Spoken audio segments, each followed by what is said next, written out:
Kalau dia masih menyepelekan, ya, menyepelekan, tidak menghormati, tidak menghargai orang di bawahnya, maka orang seperti itu tidak bisa disebut ulama. Contoh, dia meremehkan orang yang lebih muda darinya. Allah, ente siapa? Hah? Kau siapa? Udah, jangan sok-sokan mau ngajarin saya. Saya lebih dulu mondoknya daripada kamu. Kamu itu kencingnya belum lurus. Kamu itu anak kemarin sore. Saya lebih dulu mondok daripada kamu. Saya lebih dulu belajar daripada kamu. Saya lebih tua daripada kamu. Nah, ini tidak bisa disebut ulama. Karena apa? Karena dia tidak menghormati orang yang lebih di bawahnya, baik di bawah usia. Ya, ada ulama, dia merasa dirinya tua, terus tidak hormat kepada yang lebih muda darinya. Ini nggak bisa disebut ulama. Atau ada ulama, dia merasa bapaknya atau kakeknya lebih suhra, lebih dikenal atau lebih alim dari bapak atau kakek ulama-ulama selain daripada dia. Ini orang nggak bisa disebut ulama. Yani intinya siapapun tidak bisa dikatakan orang alim selama dia tidak menghormati orang yang di bawahnya. Di bawah di sini, baik yang lebih muda darinya, baik yang lebih sedikit ilmunya darinya, baik yang lebih bodoh dari dia, baik yang lebih tidak tahu daripada dia, baik yang lebih miskin daripada dia, baik yang lebih tidak dikenal daripada dia. Contoh, ada satu orang yang masyhur, ma'ruf, dia ini terkenal karena dia merasa dirinya terkenal, menyepelekan atau tidak menghormati ustadz, kiai atau habib yang enggak terkenal. Kenapa? Dia, saya masyhur, saya ma'ruf, siapa yang enggak kenal saya? Kamu siapa? Orang nggak ada yang kenal kamu. Nah, ini tidak bisa dikatakan ulama. Ya ini seperti tidak menghargai, tidak menghormati pendapat-pendapat orang lain. Tadi Ustaz alhamdulillah jelasin, hanya masalah kunut tidak kunut, ya ini masalah fur'iyah. Ya, banyak orang sekarang ya seperti itu. Al-Imam Syafi'i radhiyallahu anhu, kita dipakai kunut, dia Imam Syafi'i. Tapi Nu'man, Imam Nu'man atau yang kita kenal Abu Hanifah atau yang kita kenal Imam Hanafi, itu Imam Hanafi tidak memasukkan kunut di dalam hukumnya, di dalam istiadatnya sebagai suatu perkara yang sunnah. Jadi Imam Hanafi itu nggak pakai kunut. Beliau tidak, kalau Imam Syafi'i, Imam Syafi'i dalam mazhab kita Syafi'i, kunut sunnah. Kalau lupa kunut itu disunnahkan sahwi sampai segitu. Imam Syafi'i. Tapi Imam Syafi'i, beliau pernah ziarah ke kuburnya Al-Imam Abu Hanifah atau Al-Imam Hanafi. Ketika Al-Imam Syafi'i berziarah ke kuburnya Imam Hanafi, selama 7 hari 7 malam beliau ziarah, beliau khatamkan Quran, beliau niatkan pahalanya untuk Al-Imam Hanafi. Dan selama 7 hari 7 malam tersebut beliau sholat 5 waktu di masjid Imam Hanafi. Maka selama 7 hari 7 malam Imam Syafi'i sholat subuh tidak pakai kunut. Ditanya, ya Imam, kenapa kau tidak mau pakai kunut? Abu Hanifah, Al-Imam Hanafi aku ziarahi, beliau tidak menjadikan kunut itu sunnah di dalam pendapatnya, di dalam mazhabnya. Sehingga aku ketika datang di tempat beliau, ketika berada di tempatnya beliau, aku ziarah ke makamnya beliau, aku sholat di masjidnya beliau, Maka untuk menghormati beliau, aku tidak pakai kunut. Imam Syafi'i pernah sholat subuh nggak pakai kunut selama 7 hari 7 malam ketika ziarah ke makam dari Imam Abu Hanifah. Ulama seperti itu. Ulama itu begitu. Yakni layankir, sebagaimana dalam kaidah usul fikih, yakni layankir mukhtalif fi, layankir mukhtalif fi, wayankir, ya, jadi yakni perkara yang masih mukhtalif, yang masih diperdebatkan, itu adalah perkara yang tidak boleh diingkari, perkara yang tidak boleh diingkari, ya, yakni perkara yang masih diperdebatkan, perkara yang masih yakni belum disepakati. Wayankir wayankir mujtama' alaih, gitu ya. Yakni perkara-perkara yang masih diperdebatkan, yakni masih ada ikhtilaf antara para ulama, yang satu bilang boleh, yang satu bilang nggak boleh, yang satu bilang sekian hari, yang satu bilang sekian hari. Nah, itu perkara-perkara yang masih diperdebatkan, yang masih ikhtilaf antara para ulama, itu bisa untuk diingkari. Tetapi apabila perkara-perkara yang telah disepakati, nah itu baru tidak boleh. Yakni maksudnya yakni ihtiram, harus saling menghormati. Selama hanya berbeda masalah furu'iyah. Kau pakai kunut, kau punya dalil. Kau nggak pakai kunut, silahkan kau nggak pakai kunut, kau punya dalil. Ini perkara yang masih mukhtalifun fi. Nah, disinilah butuhnya tasammuh. Apa itu tasammuh? Tasammuh itu kalau bahasa ininya toleransi. Toleransi antara perbedaan pendapat. Ya. Toleransi antara perbedaan pendapat. Kau mau pakai kunut silahkan, nggak pakai kunut silahkan. Ya, berapa banyak perbedaan pendapat.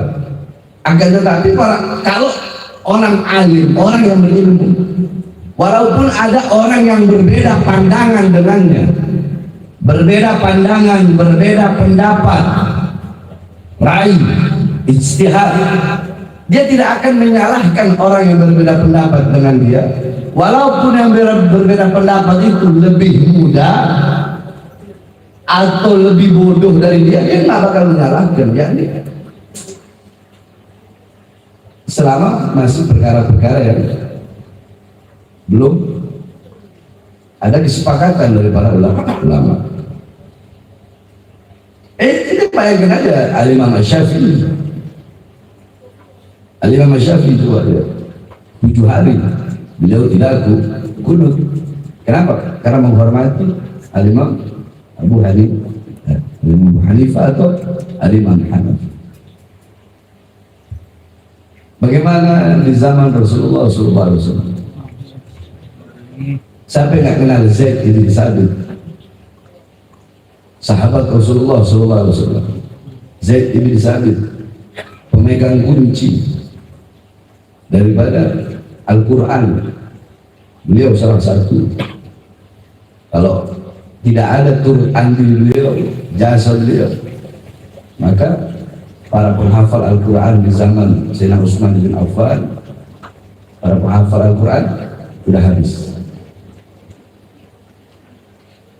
Zaid bin Sabit satu waktu ketika beliau beres mensolati suatu jenazah, ada yang mengatakan jenazah itu jenazah ibunya, ada yang mengatakan nggak tahu itu jenazah siapa. Dalam hal itu aja ulama berbeda pendapat, nggak tahu itu jenazah siapa. Tapi ada sebagian ulama mengatakan ketika beliau habis mensolatkan jenazah ibunya, ketika beliau mau naik ke atas, di atas keledainya, udah naik Zaid bin Sabit, datang Imam Abdullah bin Abbas radhiyallahu anhu memegang tali kelana daripada keledai Zaid bin Thabit. Zaid bin Thabit berkata, "Khal ya Ibn Amr Rasul sallallahu alaihi wasallam." Biarkanlah wahai putra daripada paman Rasulullah. Maksudnya udah nggak usah, biarin wahai sepupunya Rasul. Abdullah bin Abbas kan sepupunya Rasulullah SAW. Apa jawaban Abdullah bin Abbas? Hakadha amarana di ulama'ina, seperti inilah kami diperintahkan oleh Rasulullah untuk memuliakan ulama-ulama kami. Maksudnya siapa? Zaid bin Thabit. Ketika Zaid bin Thabit mendengar Abdullah bin Abbas menjawab seperti itu, Abdullah bin Abbas Zaid bin Thabit langsung memegang tangannya Abdullah bin Abbas, kemudian mencium tangan Abdullah bin Abbas. Abdullah bin Abbas mengatakan, "Kenapa kau melakukan hal ini?" Hakadha amarana bi ahli baiti nabiyina Muhammad sallallahu alaihi wasallam. Seperti inilah kami diperintahkan untuk memuliakan dan menghormati keluarga baginda Nabi Muhammad. Coba lihat bagaimana keluarga Nabi Muhammad, yakni Abdullah bin Abbas, memuliakan, mengutamakan dan menghormati Zaid bin Thabit sebagai seorang ulama. Dibalas sama Zaid bin Thabit dengan mencium tangannya Abdullah bin Abbas. Wahakata amarana, dan ini juga kata beliau, seperti ini juga saya mencium tanganmu karena seperti ini juga kami diperintahkan untuk memuliakan ahlul bait dan keluarga baginda Nabi Muhammad. Apakah Zaid bin Thabit orang bodoh sehingga mengatakan hakadha amarana bi ahli baitin Nabi, ahlul bait? Makanya kan sering saya katakan ahlul bait itu ulama berbeda pendapat. Kitab tafsir bukan cuma satu, kitab tafsir itu banyak. Makanya ketika ada yang mengatakan ahlul bait itu adalah ahlul kisah, betul, ahlul bait adalah ahlul kisah. Banyak para mufassir atau para muhaddis yang mengatakan ahlul bait adalah ahlul kisah. Siapa ahlul kisah? Ahlul kisah adalah orang-orang yang diselimuti oleh Jibril.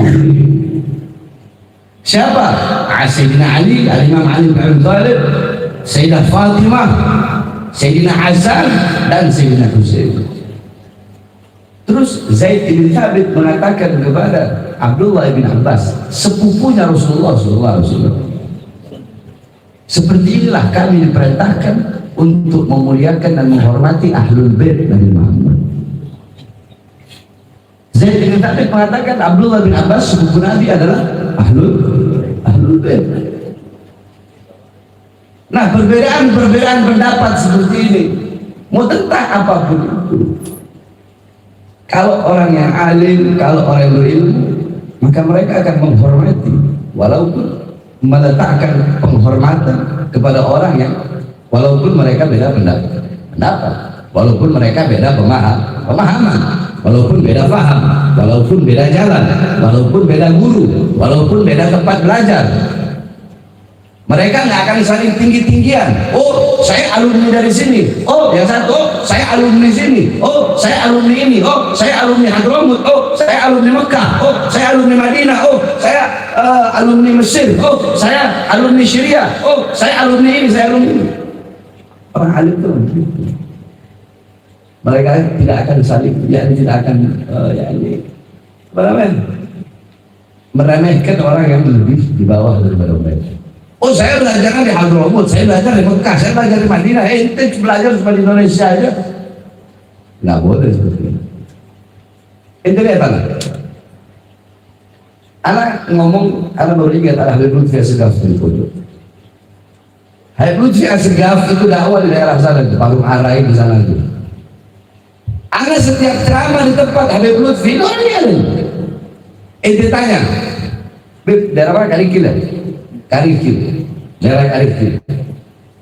Anak ceramah daerah sana itu ada 12-13 tahun yang lalu, 12-13 tahun yang lalu. Anak waktu ceramah di sana nggak pakai speaker. Anak ceramah tempat Habib Lutfi, ini orang yang haji. Ini makhluk itu pojok Indonesia haji.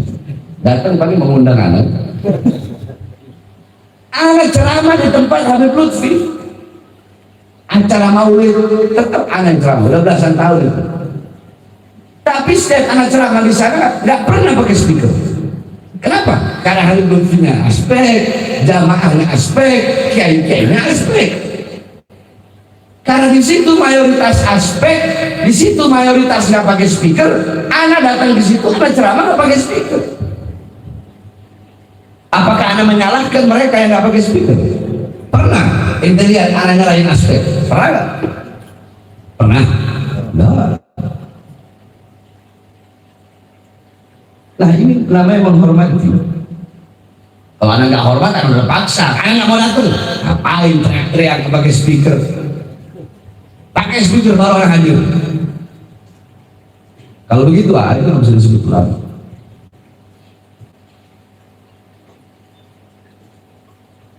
Anak ceramah, baik di acara NU, di acara NU ada ceramah, di acara Muhammadiyah ada ceramah. Asal jangan ada sesat. Ada sesat bukan ceramah, ajar, ngebantar. Itu beda lagi. Itu mujma' sih, mujma' alaih. Itu tak boleh tanya sama Ibu Lutfi. Nanti kelar ta'lim nih, selesai ta'lim itu Ibu Lutfi. Dia tanya, Beb, ayo anak ceramah udah berapa belas tahun di tempat ini? Enggak? Pakai speaker apa enggak? Ah, itu dijawab enggak? 3 kali ceramah gitu. Ya ini anak ceramah di tempat aspek nggak pernah pakai speaker. Kenapa? Karena anak menghormati. Karena anak menghormati. Ente orang lihat sini, mau taklim yang namanya taklim itu mau lampu hidup kek, mau lampu mati kek, mau ini speaker nyala kek, mau enggak kek, namanya taklim tetap taklim. Namanya taklim harus khusyuk. Kenapa? Ente khusyuknya kalau pakai speaker. Ente khusyuknya kalau nyala lampu doang. Berarti kalau lampunya mati nggak khusyuk itu ngajinya. Berhenti itu ngajinya. Ente lihat anak ceramah, mau speaker mati kek, mau itu mic mati kek, mau enggak kek, tetap aja anak ceramah. Itu pernah lihat anak lagi ceramah, speaker mati, ceramah berhenti? Pernah? Nggak ada. Jadi tadi barusan mati lampu apa yang langsung pada orang. Udah ke ngaji itu yang khusyuk, lupain semuanya. Kenapa ente ngaji hanya gara-gara lampu, gara cahaya lampu terus mau ngaji, dia bisa lihat wajah anak. Bagaimana ente menjadi Imam Jarir ibn Hashim selama 15 tahun nulis di bawah cahaya bulan? Kenapa? Nggak punya uang untuk beli lampu, nggak punya uang untuk beli lentera. Apakah dalam ketiadaan lentera terus surut semangatnya untuk taklim, terus hilang khusyuknya? Ini baru mati lampu itu orang udah hilang itu punya khusyuk. Itu speaker mati kayak, mau itu mic mati kayak, mau enggak kayak, tetap aja ada ceramah. Itu pernah lihat ada lagi ceramah, speaker mati, ceramah berhenti? Pernah? Nggak ada. Jadi tadi barusan mati lampu apa yang langsung pada orang. Udah ke ngaji itu yang khusyuk, lupain semuanya. Kenapa ente ngaji hanya gara-gara lampu, gara cahaya lampu terus mau ngaji, dia bisa lihat wajah anak. Bagaimana ente menjadi Imam Jarir ibn Hashim selama 15 tahun nulis di bawah cahaya bulan? Kenapa? Nggak punya uang untuk beli lampu, nggak punya uang untuk beli lentera. Apakah dalam ketiadaan lentera terus surut semangatnya untuk taklim, terus hilang khusyuknya? Ini baru mati lampu itu orang udah hilang itu punya khusyuk. Anak, mana ada hilang punya khusyuk? Berhenti anak saya terusan ketika mati lampu? Enggak kan? Kalau anak saya ngajar itu orang khusyuk, masa ente yang diajar nggak khusyuk? Paham?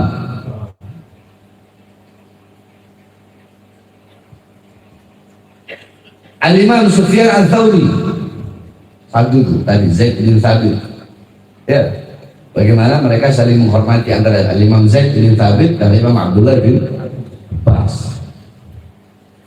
Yang satu ulama dari sahabat Rasulullah SAW, yang satu juga adalah keluarga dan juga ulama. Abdullah bin Abbas itu ulama luar biasa, kecerdasannya, ketajaman hafalannya diakui oleh para sahabat-sahabat yang lain. Bagaimana mereka saling menghormati, bagaimana mereka saling menghargai. Bagaimana Imam Asy-Syafi'i dengan Imam Abu Hanifah yang telah wafat, yang telah meninggal dunia ketika itu. Bagaimana Sufyan Ats-Tsauri,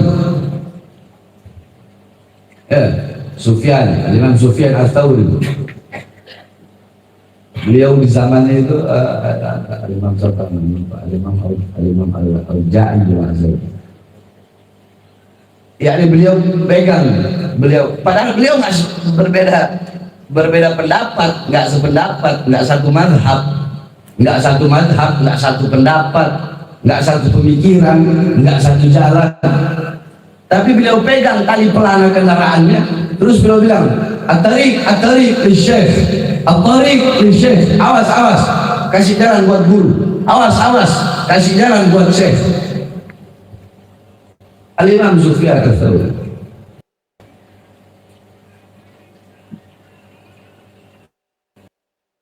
Jadi tidak boleh ketika ada orang yang lebih bodoh, ya, lebih sedikit ilmunya dari kita. Ini kalau dalam urusan agama. Kalau dalam urusan dunia, orang yang lebih miskin darimu, orang yang terkadang kan kita ngerasa diri kita itu lebih, oh saya kuat, oh saya perkasa, sehingga menganggap yang selain dirinya lemah. Oh saya ini tahu, saya ini berilmu, sehingga menganggap selain dari dirinya adalah orang yang tidak berilmu.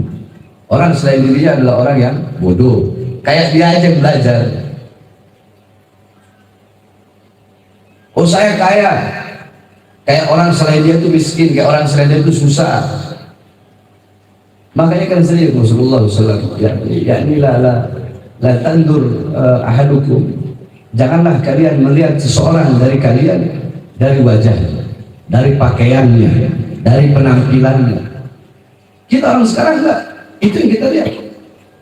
Kita lihat ada orang pakai baju compang camping, ada orang tidak beralaskan kaki, terus kita ngerasa jijik, atau kita ngerasa diri kita lebih hebat darinya, lebih mulia darinya, lebih berpendidikan darinya, lebih ada kerja daripadanya. Itu yang mau kau sombongkan, itu yang mau kau banggakan.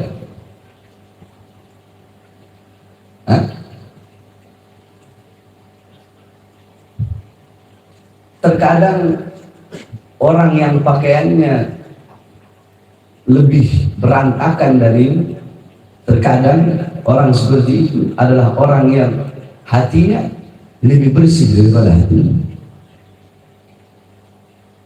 Pakaiannya boleh lebih murah dari pakaiannya, pakaiannya boleh lebih buruk daripada pakaiannya, tetapi hatinya bisa jadi lebih bersih daripada. Doanya lebih mustajab daripada doamu, ibadahnya lebih banyak daripada ibadahmu, dosanya lebih sedikit daripada dosa-dosamu. Kepada tafakhar, terus kau mau sombong, terus kau mau ujub, terus kau mau merasa dirimu lebih mulia hanya karena pakaianmu. Al-Habib Hasan Al-Haddad ya Hadramut, satu waktu beliau keluar mau sholat waktu sahar sepertiga malam. Ketika beliau keluar mau sholat, beliau lihat ada salah satu orang yang dia baru pulang kerja. Apa kerjanya? Kerjanya adalah ngaduk, ngebuat sepiteng, tempat pembuangan kotoran manusia itu. Jadi kerjaannya itu tiap hari ngebuangin sepiteng di rumahnya orang-orang. Satu waktu Habib Hasan Al-Haddad melihat ini orang lagi bawa begitu yang kayak zaman dulu itu yang orang pakai tong gitu duluan. Habib Hasan dalam hati Habib Hasan bilang ini orang jam segini Ketika orang-orang sedang sibuk dengan urusan akhirat, sibuk sholat, sibuk bangun malam, sibuk mau berdoa kepada Allah, bersimpuh kepada Allah, tapi orang ini malah sibuk dengan urusan dunia.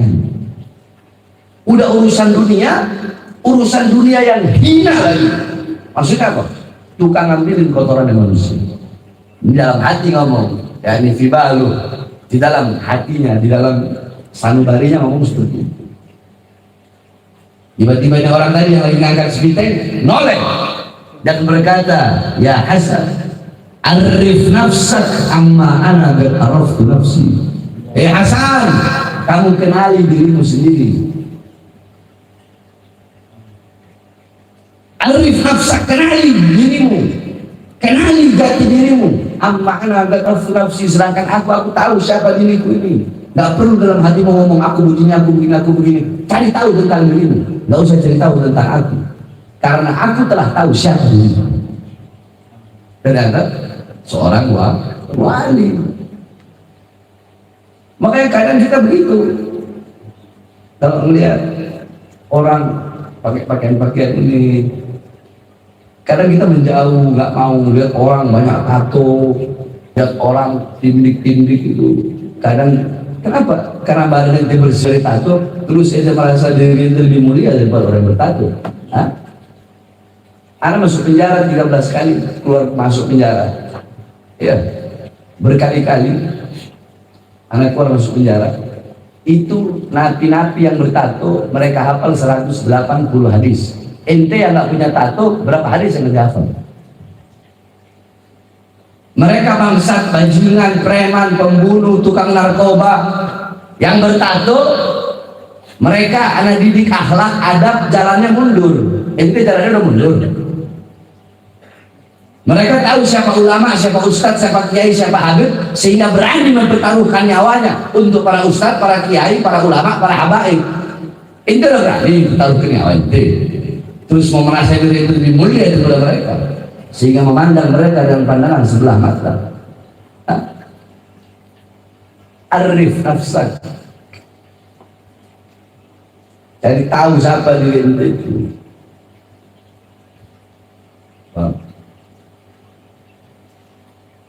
Bagaimana? Jadi nggak usah manusia, nggak usah ngomong manusia. Anda sering sampaikan Abu Yazid Al-Bustami, kita lihat ada seekor anjing. Ketika anjing itu lewat di sampingnya, dia mengangkat jubah kebesarannya, jubahnya diangkat. Itu anjing berbicara, wahai Abu Yazid, jikalau engkau mengangkat jubahmu karena takut akan najisku, kalau engkau mengangkat jubah karena takut kena najis, dari najis Allah, cukup bagimu membersihkan jubah yang terkena najis itu, cukup kau bersihkan dengan 7 kali basuhan, salah satunya dengan tangan, katanya anjing. Tapi jikalau engkau mengangkat jubahmu karena engkau merasa lebih mulia dariku, merasa jijik kepadaku, meremehkanku, menganggap aku binatang yang hina, binatang yang najis, maka demi Allah, andaikan hatimu dicuci dengan 7 lautan, 7 samudra, hatimu tidak akan bersih. Nangis Abu Yazid. Kenapa dia nangis? Karena dia sadar siapa dirinya dan siapa anjing itu. Dia menangis. Apa kata dia? Wahai seekor anjing, maukah kau menjadi temanku? Maukah kau menjadi sahabatku? Maukah kau menjadi orang yang selalu menasihatiku? Itu anjing jawab, bagaimana mungkin aku mau jadi sahabatmu? Bagaimana mungkin aku mau menjadi temanmu? Engkau dipuji-puji oleh orang, engkau dimuliakan, sedangkan aku dihinakan, aku dicaci, aku dimaki. Engkau orang-orang melemparimu dengan bunga, orang-orang melemparimu dengan intan, dengan berlian, sedangkan orang-orang melempariku dengan batu. Kantong-kantong jubahmu penuh dengan dinar, penuh dengan dirham, penuh dengan makanan, penuh dengan roti, sedangkan aku bahkan sebiji tulang pun aku tidak punya. bagaimana aku bisa berjalan denganmu? Bagaimana aku bisa menjadi temanmu, sahabatmu? Kamu dipuji orang, aku dicaci orang. Kamu dilempari bunga, aku dilempari batu. Kamu diterima oleh orang, aku diusir oleh orang. Kantong-kantongmu banyak uang, banyak makanan, aku tulang aja aku gak punya. Sambil anjing itu berlalu, apa kata beliau? Ya Allah, jikalau dengan seekor anjing saja aku tidak pantas berjalan, maka bagaimana aku bisa pantas berjalan bersama?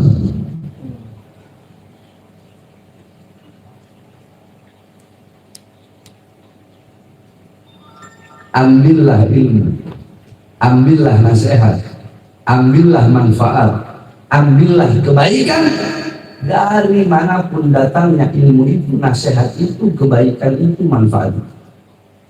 Walaupun datang dari orang yang lebih muda darimu.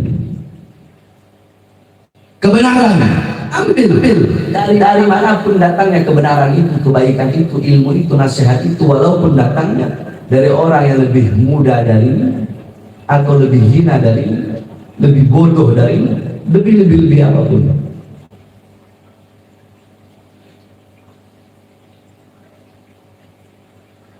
Karena tidak ada penghalang antara dirimu dengan kebaikan, walaupun kebaikan itu datangnya dari orang yang lebih hina darimu, lebih bodoh darimu, atau orang tersebut lebih bejat darimu. Mungkin di mata manusia engkau yang ahli ibadah, engkau yang banyak sholat di masjid, engkau yang puasanya Masya Allah Senin Kamis, engkau yang baca Qur'annya tiap hari Masya Allah. Dilihat oleh mata-mata manusia engkau adalah orang-orang yang mulia. Tetapi bisa jadi ada orang-orang yang tidak dilihat oleh mata-mata manusia, sehingga mereka engkau remehkan. Karena mereka engkau remehkan karena engkau tidak melihat, karena engkau yakni engkau fil alaniyah, engkau dalam terang-terangan, wa huwa fis sirr, sedangkan dia dalam keadaan tersembunyi, nggak tampak, nggak kelihatan, sama seperti kerang. Kita lihat kerang luarnya jelek, banyak apa, lihat tadi itu kerang, luarnya kerang jelek, iya kan, jelek kan luarnya, tapi coba kau lihat dalam kerang tersebut ada mutiara yang begitu indah. Orang yang kau pandang luarnya jelek, gak bagus, bisa jadi orang itu di sisi Allah lebih baik darimu, lebih mulia darimu, lebih utama darimu, dan dia lebih dekat kepada Allah daripada kedekatanmu kepada Allah. Bisa jadi engkau dan dia antara neraka, dirimu lebih dekat kepada neraka daripada dia. Nah, jadi tidak bisa disebut orang itu sebagai orang alim kalau dia tidak menghormati orang yang berada di bawah. Sama seperti Syekh Sabri, dia pengikut daripada mazhab Imam Hanafi.